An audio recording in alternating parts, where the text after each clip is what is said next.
Hello, my name is Joshua Kirby, and this is my literacy narrative. So, for most of my life, I had this belief that English was just not my subject. I was very good at math, but whenever it came to reading or writing, I would really struggle. I have one of the shortest attention spans ever, and any little thing could distract me from reading.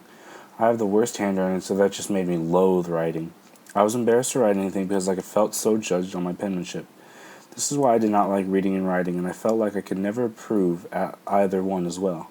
So for about 5 years of school, I struggled, and after a while, it seemed pretty pointless to try and get better at reading and writing. I did, however, like some book series. When I was around 10, I found the first book I'd ever fallen in love with, Diary of the Wimpy Kid. I know, very childish, but it was the first book that showed me reading could be good. I went on to read a lot after that, but only books I wanted to. I could not stand being told what to read. Starting in middle school, however, I started to grow in ways I didn't think were possible. I was lucky enough to have a lot of great English teachers in my life. My first great English teacher was in 7th grade. She was a bubbly and charismatic lady who was very passionate about teaching us. This is when I started to read novels for class. Before that, I would just fake it. I have faked a lot. I have faked reading a lot of books in middle school and high school, and feel a little bit embarrassed about this. The teacher made me want to read, and I'm not sure how she did this, but she brought to life a new passion for reading. I read all the books we were supposed to that year. The next year's teacher was also great, and I continued to get better at reading. In my 9th grade year, all 3 books I had to read were absolutely amazing. I read Mice of Men, To Kill a Mockingbird, and Romeo and Juliet.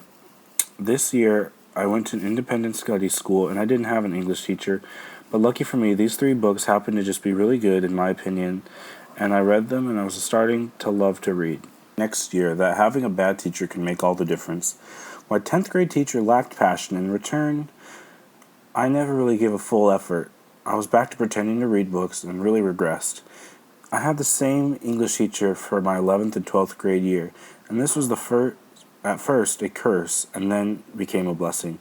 Her AP 11 English class was super easy, and even for someone who didn't try at all. Every quarter we were supposed to read a nonfiction novel and do this report about it.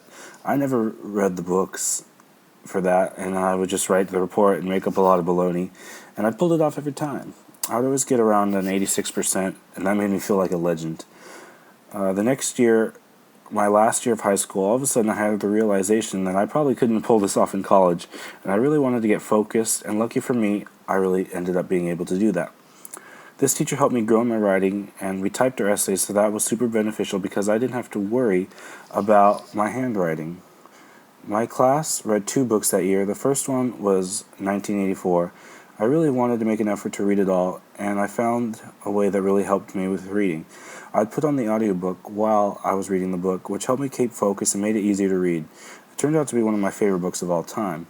The world that George Orwell created was frightening and yet drew very close parallels to our world today.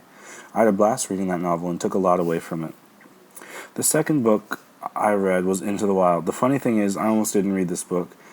I was really feeling senioritis towards the end of the year, and I was just ready to graduate and be done, but my teacher played us the movie. This is what caught my attention. I was really intrigued, and I decided to read the book. I'm so glad that I decided to read the book because it was just another novel I fell in love with. It really pulled me in and gave me such strong emotions. Even though I knew how the book would end, it still made me sad at the end. I eventually realized that for the first time in my life, I felt like I could write well and read for academic purposes. In hindsight, my senior year was a very pivotal time in my relationship with reading because if I didn't have those experiences, I'd be struggling out more in school today.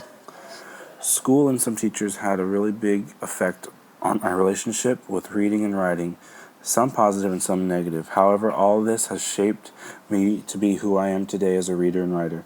I can read for class and get understanding from readings. It may be harder and take longer than others, but a short while ago I wasn't able to do that at all.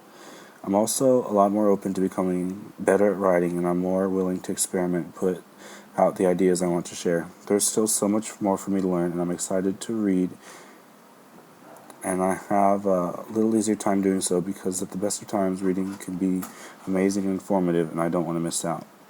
Thank you.